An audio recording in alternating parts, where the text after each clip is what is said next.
Assalamualaikum warahmatullahi wabarakatuh. Halo teman-teman, perkenalkan nama saya Nansara Maturisa dengan NIM 240603555 dari angkatan 2024 kelas A6 dengan prodi PGSD dari IKIP Siliwangi.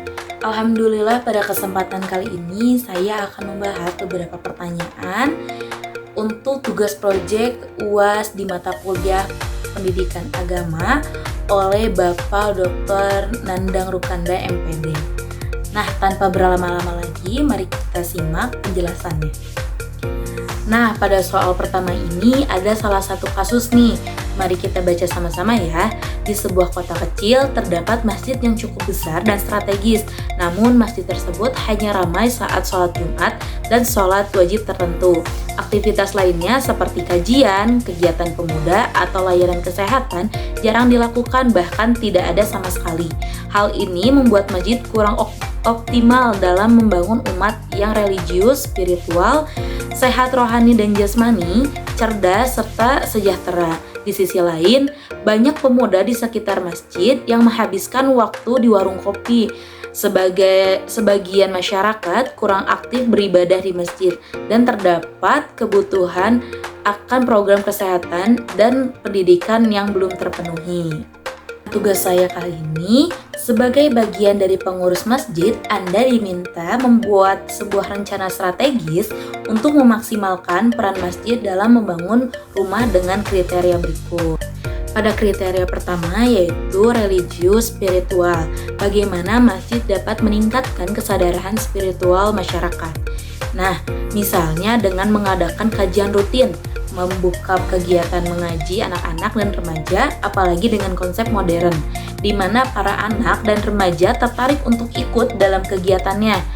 Nah, lalu penyelenggara kegiatan atau pengurus masjid bisa sesekali mengadakan acara liburan bersama yang bertujuan bukan hanya merefreshingkan otak, tetapi juga bisa sebagai bentuk tadabbur alam kita, meningkatkan rasa syukur kita kepada Allah Subhanahu wa Ta'ala yang telah menciptakan langit dan seisi bumi ini. Kriteria kedua yaitu ada sehat rohani dan jasmani. Program apa sih yang bisa dilakukan untuk mendukung kesehatan jasmani dan rohani jamaah? Nah, di sini saya mempunyai dua program, yaitu pertama, pengurus bisa melakukan kegiatan gotong royong membersihkan masjid. Bukan hanya bersih di lingkungan masjidnya, tetapi juga kegiatan ini dapat menyehatkan badan dengan kegiatan-kegiatan yang bisa kita lakukan saat gotong royong. Nah, dengan kegiatan ini juga bisa menjadi ajang silaturahmi nih bagi jamaah sekitar dan tetangga-tetangga sekitar. Program kedua ini yaitu pengurus masjid bisa melakukan kerjasama dengan program masyarakat seperti posyandu untuk memberikan fasilitas lahan, atau bisa juga untuk mengundang dokter spesialis untuk mengecek kesehatan masyarakatnya atau jamaahnya, dengan misalnya bisa dengan pengecekan gula darah, pengecekan kolesterol, atau pengecekan tekanan darah, atau hanya sekedar penyuluhan tentang gizi. Yang ketiga yaitu ada cerdas dalam emosional, intelektual, dan spiritual. Apa jenis pendidikan atau pelatihan yang dapat diselenggarakan? Nah, yang pertama ada pengurus masjid bisa melakukan kerjasama dengan tokoh masyarakat yang misalnya ketua RW setempat untuk menyatukan program Karang Taruna dan remaja masjid agar kegiatan kedua program tersebut dapat lebih efisien. Karena dengan kasus ini banyak remaja yang hanya nongkrong-nongkrong saja di warung kopi. Nah, dengan kegiatan ini bisa memaksimalkan kegiatan di masjid dan di masyarakat bisa lebih bersatu dan lebih efisien. Yang kedua, ada mengadakan kelas pendidikan agama yang mana jamaah bisa belajar mendalami agama Islam. Nah, di situ juga termasuk dalam tafsir Al-Quran dan hadis, juga tahsin Quran. Kriteria keempat yaitu ada sejahtera. Bagaimana masjid dapat membantu jamaah meningkatkan kesejahteraan ekonomi mereka? Di sini saya mempunyai 3 contoh. Yang pertama, mengadakan kegiatan pelatihan berbisnis di mana jamaah mempunyai ilmu tentang kewirausahaan. Yang kedua, ada dengan terjalinnya kegiatan di nomor 1 tadi, yaitu kajian. Pengurus bisa mengadakan kajian akbar untuk umum, bukan hanya jamaah di lingkungan masjid saja. Nah, dengan begitu jamaah bisa berdagang di sekitaran masjid saat kajian akbar.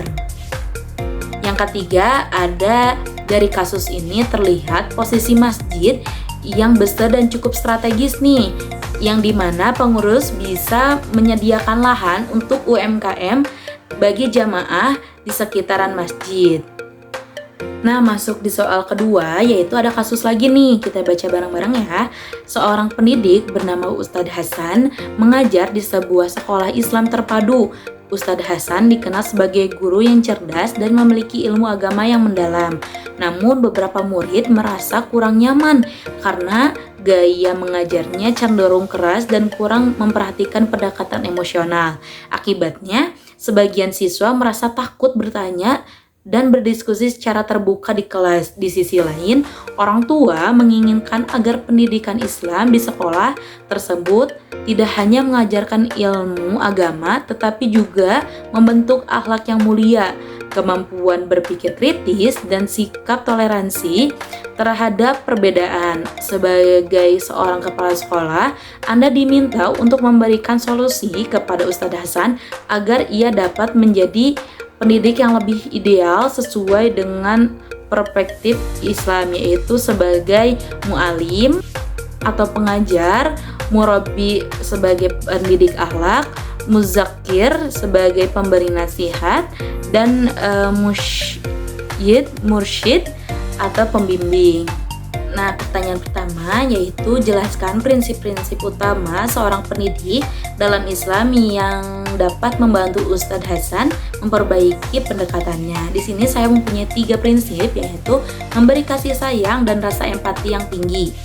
Nah, mengajar dengan penuh rasa kasih sayang, murid pasti merasakan nyaman dan aman di kelasnya tanpa ada rasa takut yang timbul.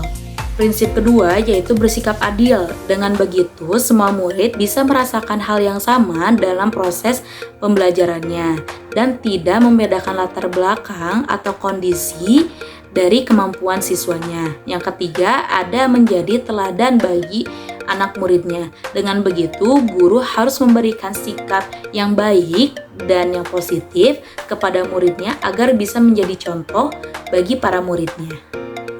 Pertanyaan kedua yaitu susunlah minimal 3 strategi praktis yang bisa diterapkan Ustadz Hasan untuk meningkatkan hubungan emosional dengan siswa.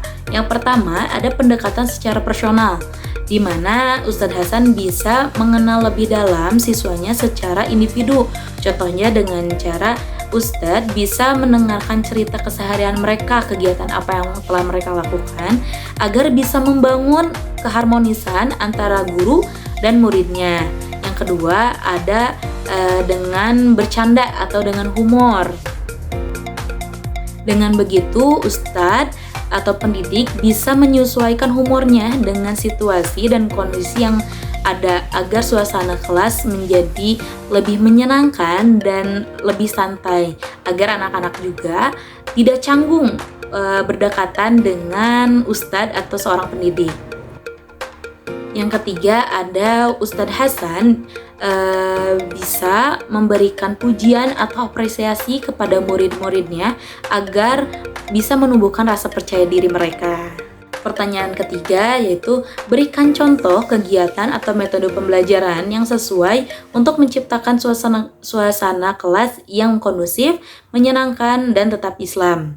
Nah, yang pertama ada kegiatan bermain peran. Ustadz atau guru bisa membuat skenario untuk dimainkan oleh muridnya. Contoh dengan tema kesabaran. Nah, guru bisa membuat alur cerita untuk menyampaikan tentang kesabaran tersebut. Dengan begitu, siswa dapat belajar langsung dan mempunyai pengalaman tentang kesabaran tersebut.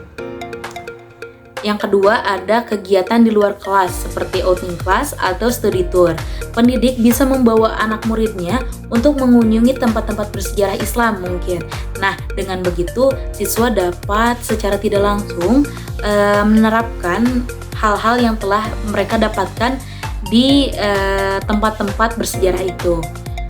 Ketiga, ada diadakannya kegiatan mabit, di mana mabit ini adalah malam bina iman dan takwa untuk membina jiwa seorang muslim nih.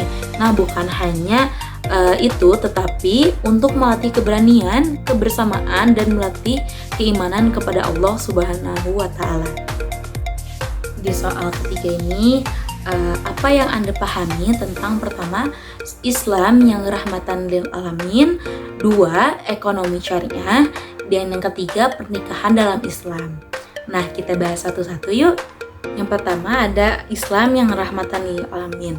Islam rahmatan lil alamin yaitu Islam yang menyebarkan kebaikan, cinta, dan kedamaian kepada seluruh umat. Islam sendiri artinya damai, dan rahmatan lil alamin bermakna rahmat bagi seluruh alam dan rasa kasih sayang, yang dimana berarti bahwa Islam merupakan rahmat bagi seluruh alam semesta dalam mewujudkan kedamaian serta kasih sayang bagi manusia dan alam. Keterangan ini juga berasal dari ayat Al-Quran yang menyatakan bahwa Nabi Muhammad SAW diutus sebagai rahmat bagi seluruh alam, sebagaimana tercantum dalam surat Al-Anbiya ayat 107. Yang kedua ada ekonomi syariah. Ekonomi syariah adalah sistem ekonomi yang berlandasan pada prinsip-prinsip atau ketentuan pada Islam yang bertujuan untuk menciptakan keadilan, menyesuaikan kehidupan seluruh masyarakat dengan hukum Islam. Dengan adanya ekonomi syariah ini juga dapat menyejahterakan dan keberkahan dalam kehidupan manusia karena terhindar dari kecurangan atau riba. Ekonomi syariah ini juga bukan hanya untuk mengatur finansial saja, tetapi juga mencakup moral dan etika selama transaksi ekonomi. Yang terakhir ada pernikahan dalam Islam. Pernikahan dalam Islam adalah ikatan lahir dan batin antara seorang lelaki dan seorang perempuan untuk hidup bersama dalam satu rumah tangga melalui akad yang dilakukan menurut hukum syariat Islam. Hukum menikah sendiri dalam Islam yaitu mubah, yang artinya boleh dikerjakan dan boleh ditinggalkan, tetapi hukum nikah ini akan berubah sesuai dengan kondisi yang ada. Tujuan utama pernikahan dalam Islam adalah melaksanakan perintahnya. Oleh karena itu, menikah adalah sebagian dari ibadah untuk mendapatkan kebahagiaan dan ketenangan hidup, yaitu sakinah, dan mengikuti sunnah Rasulullah SAW dan memiliki keturunan yang sah. Sekian pemaparan yang bisa saya sampaikan pada kesempatan kali ini. Terima kasih. Wassalamualaikum warahmatullahi wabarakatuh.